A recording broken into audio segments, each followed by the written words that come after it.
merupakan pendukung AHY Silvi, melabuhkan dukungannya ke pasangan Anies Sandi. Sementara itu, Ketua Tim Pemenangan Anies Sandi optimis dapat meraih dukungan suara pendukung Anies Sandi karena telah menyiapkan strategi khusus.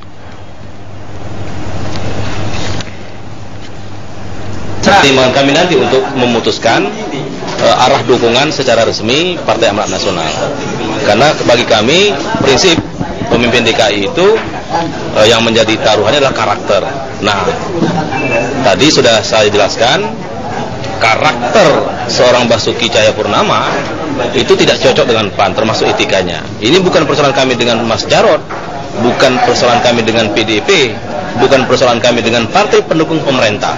Ini semata-mata Ahok pribadi, bukan Ahok karena dia Cina, bukan Ahok karena dia Kristen. Kami nggak ada masalah dengan Cina, nggak ada masalah dengan Kristen atau anak bangsa yang lain. Tetapi ini adalah persoalan pribadi dengan Ahok yang menurut kami terlalu banyak energi kita nanti terbuang gara-gara misalkan selalu saja akan muncul pernyataan yang kontroversi dari Ahok itu sendiri.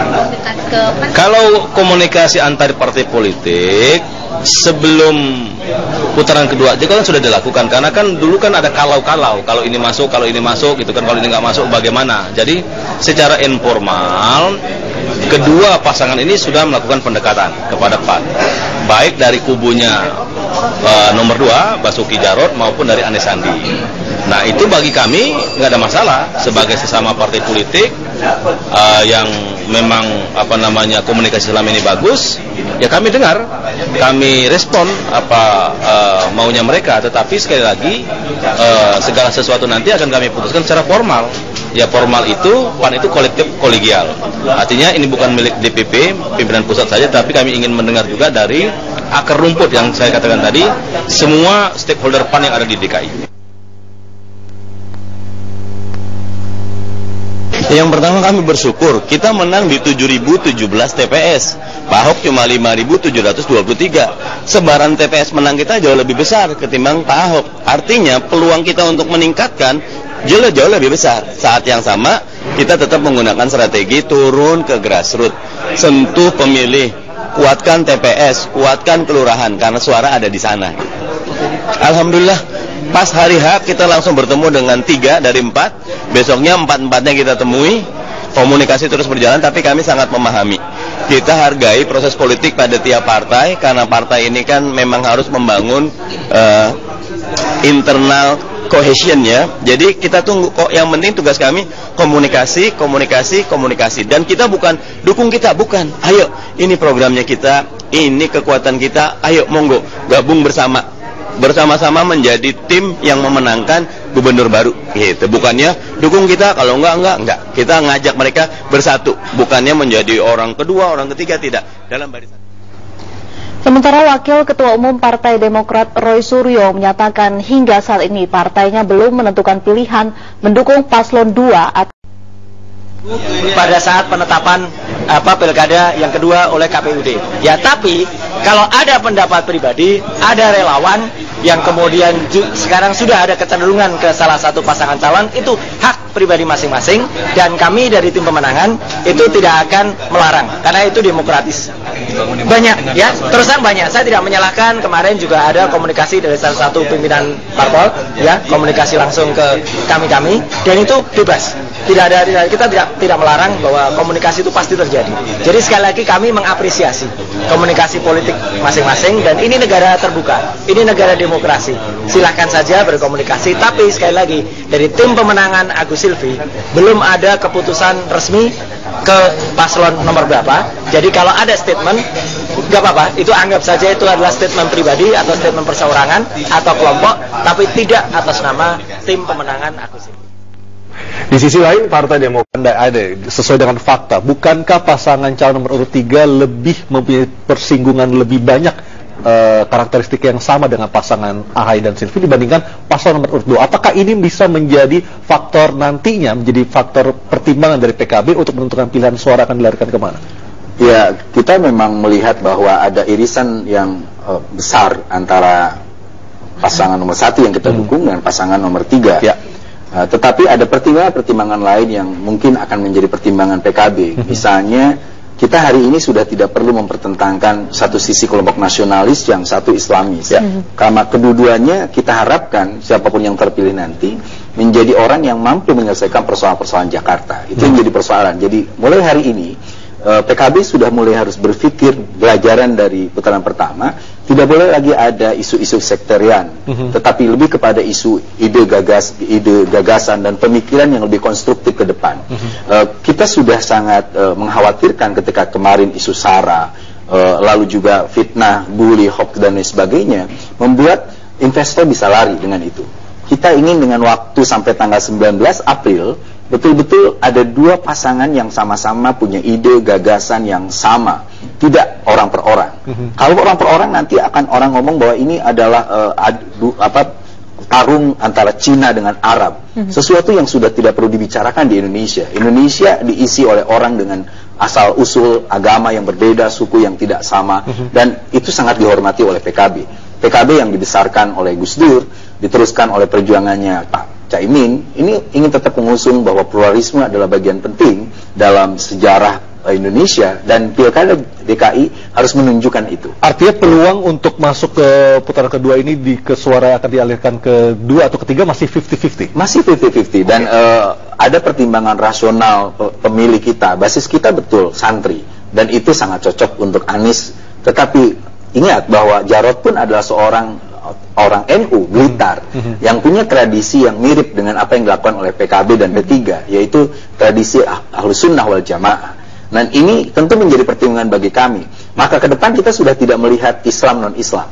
Kita tidak melihat lagi sosok itu dari mana asal usulnya. Tapi kita ingin melihat dengan waktu kampanye yang sangat sebentar, tentu kami ingin menjadi bagian penting dari sebuah perubahan di Jakarta.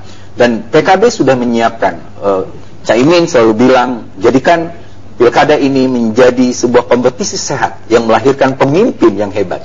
Saya setuju Mbak Lena tadi, bahwa walaupun Mas Agus kalah, tetapi kita harus bersyukur ada orang yang dengan persepsi muncul terlalu dini, lalu pada konteks the moment of truth, pertemuan-pertemuan itu dalam tanda kutip tidak terlalu diterima oleh masyarakat Jakarta.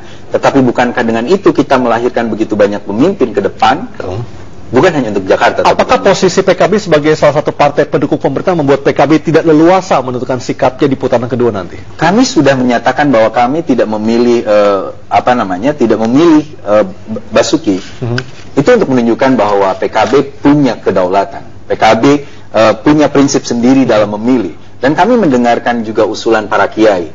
Dewan Suro di kami diperhitungkan sekali untuk melakukan kalkulasi politik. Tapi politik ibarat sebuah ijtihad. Kalaupun kami kalah, bukan berarti kami menyerah. Kami akan terus bertarung, dan PKB akan menjadikan Pilkada 2018 yang akan datang menjadi bagian belajarnya dari Pilkada 2018. Kita dengar suara P3 nih. Oke, kita dengar dulu suara P3 baru ke Bang Hanta Yuda. Bagaimana? Ya, tadi pertanyaan meneruskan yang sudah disampaikan. Kalau soal kerjasama ya di pilkada-pilkada ini kan irisannya bisa kemana-mana, Mas Aryo. Misalnya di Banten P3 dengan PDIP, kemudian di Gorontalo, di berbagai daerah ya, PKB juga kemudian dengan di Papua PKS ya. Di Papua calon gubernurnya perempuan dan seorang Nasrani, sementara wakil gubernurnya seorang Muslim, itu didukung oleh kami P3, PKS dan PKB. Tidak ada yang mempersoalkan Al-Maidah. Ya, tapi menyinggung tadi yang disampaikan oleh Kang Maman bahwa kan ini ada aksi ada reaksi ya. Jadi memang kalau boleh kita evaluasi kan awalnya dari statement Pak Ahok yang kemudian mungkin bagi sebagian besar umat itu menyinggung perasaan umat gitu, dan kemudian ada aksi 411, 212, kemudian juga ada aksi Bhinneka Merah Putih, sehingga itu meramaikan Pilkada DKI gitu. Jadi sebenarnya kalau tidak ada kasus yang di Kepulauan Seribu, kan Mas Aryo dan Mbak Anissa mengikuti bahwa trending posisinya incumbent kan waktu itu cukup baik. Betul. Ya, 62%, dan itu 62% itu mungkin 80% itu pemilihnya adalah pemilih Muslim, begitu. Tapi ya ini sudah terjadi ya, dan ini menjadi ujian untuk kita. Tapi sekali lagi dari awal saya sebagai juru bicara Agus Silvi di berbagai kesempatan itu menyampaikan bahwa kita ingin melihat pilkada ini berlangsung secara free dan fair. Jadi bebas dan juga bertanggung jawab. Bahkan pada satu kesempatan saya menyampaikan bahwa yang terkait dengan masalah-masalah hukum yang akan membuat dinamika pilkada itu menjadi tinggi dan membuat situasi jadi panas. Waktu itu saya mengusulkan setelah pilkada saja itu diproses misalnya, sehingga rakyat betul-betul memilih dengan cerdas, memilih tanpa tekanan, memilih dengan sajian-sajian menu program yang untuk kebaikan dari masyarakat sendiri. Jadi sekali lagi, baik partai-partai menurut saya, bukan PKB saja, P3 ini kan semuanya sudah clear menyampaikan bahwa NKRI itu adalah sesuatu yang tidak bisa ditawar-tawar. Dan kita berharap bahwa pada putaran kedua nanti ini betul-betul bersih dari tekanan-tekanan lah. Baik. Kita bisa melangsungkan pilkada dengan bergembira, dengan gembira. Oke, baik. Mas Hanta masih tersambung dengan kami? Halo Mas Hanta. Oke, rupanya sambungannya dengan Mas Hanta udah terputus. Sebenarnya saya ingin menanyakan. Masih tersambung. Oke, Mas Hanta. Mas Hanta tadi mendengarkan perbincangan kami, bagaimana pernyataan dari Kang Maman dan juga Ibu Lena. Menurut Mas Hanta, bagaimana peta perpolitikan ke depannya untuk putaran kedua nanti? Ya, sebelum ke sana saya pikir kita wajib ya mengapresiasi yang dilakukan sikap politik dari AHY, dia seorang anak muda yang satria, dan menurut saya karir politiknya tidak selesai sampai di sini. Itu ini akan ada peluang-peluang besar baik di internal partai, di legislatif, di daerah lain dan sebagainya, tentu itu. Nah, untuk menjawab pertanyaan itu, Anissa, menurut saya begini, ada beberapa faktor ya untuk melihat ada 4 profil partai yang di kubu nomor 1 ini. Kalau dilihat dari peta ideologinya, peta ideologi ya, tanda petik, itu memang kecenderungannya dia bergabung ke nomor 3, bergabung ke nomor 3. Isunya juga, isu perubahan, kalau kita membelah masyarakat itu lanjutkan dan perubahan menawarkan sesuatu yang baru, maka penantang itu cenderung perubahan, ceruk pemilihnya. Yang ketiga juga kita bisa, yang kedua kita juga bisa melihat dari tokoh atau tokoh player partai-partainya seperti apa, kedekatan ketua umum A, ketua umum B dan sebagainya. Dibandingkan PKB, P3 dan PAN, Demokrat sepertinya jauh lebih sulit masuk bergabung ke pasangan nomor 2, katakanlah bersama PDIP ketimbang yang 3 partai tadi. Tapi ada faktor yang ketiga, yaitu posisi partai.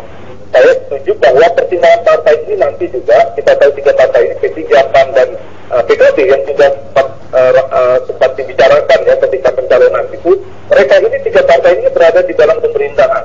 Ini yang akan menyulitkan, sehingga kalau ada 3 jalan, jalan pertama itu mendukung nomor 2 petahana, jalan kedua itu ada mendukung penantang katakanlah 4-3, jalan ketiga tidak mustahil justru akan menjadi beberapa pilihan bagi partai. Kalau kita dengarkan posnya, yang disampaikan 2 posisi juga sangat hati-hati, ada kemungkinan mereka bersikap pada petik yang netral, dilepaskan semuanya dari dukungan partainya.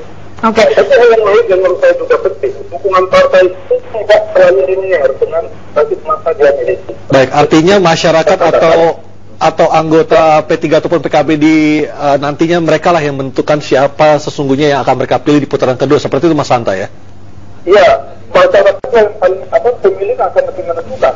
Karena tentu linear dukungan partai itu ada faktor figur, mesin politik dan pemilih. Nah, dukungan partai itu berada di mesin politik.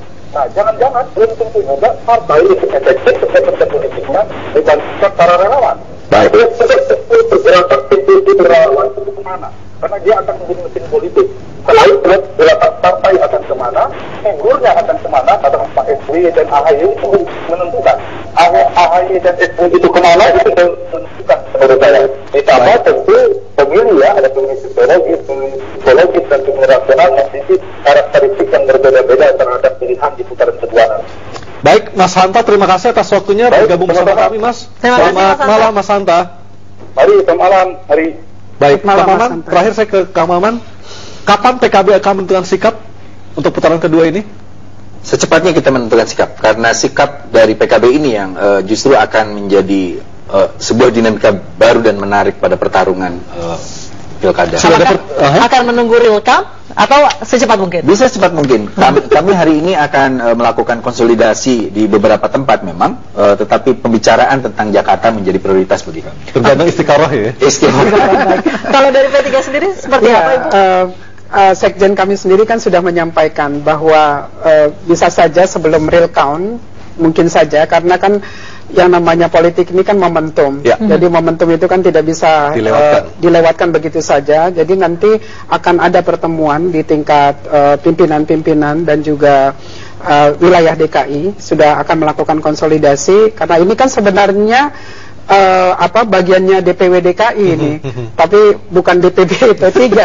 Tapi karena orang juga mengatakan pilkada DKI ini rasa pilpres, akhirnya kan DPP juga harus cepat mengambil sikap, dan insya Allah kami akan segera mengeluarkan sikap terhadap hasil perhitungan Agus Silvi dan juga kemana arah akan kami berikan. Baik, kita akan melihat dulu apa yang terjadi di Cikajang, di tempat relawan Agus Silvi. Saat ini kita lihat di layar sebelah kiri kita, ada Anies Baswedan menghadiri acara pengalihan suara, pengalihan dukungan dari relawan Agus Silvi kepada paslon